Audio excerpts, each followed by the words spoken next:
कधी कधी घरामध्ये ॲसिडिटीसाठी थंड दूध पिण्याचा सल्ला दिला जातो, परंतु त्यामुळे खरंच ॲसिडिटी कमी होते का?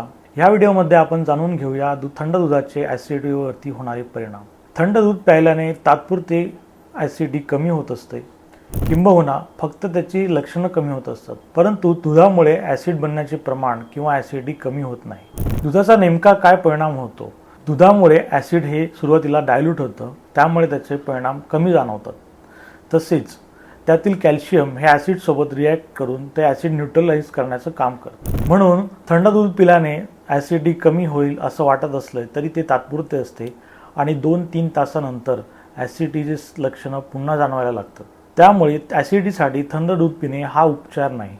जर तुम्हाला दूध प्यायचेच असेल तर हे कमी प्रमाणात आणि लो फॅट मिल्क किंवा मलाई काढलेले दूध पिल्यास उत्तम आहे. म्हणून ॲसिडिटीसाठी थंड दुधावर अवलंबून न राहता औषधोपचार करणे गरजेचे आहे. ॲसिडिटीबद्दल आणखी जाणून घेण्यासाठी आमचे व्हिडिओ पाहत राहा.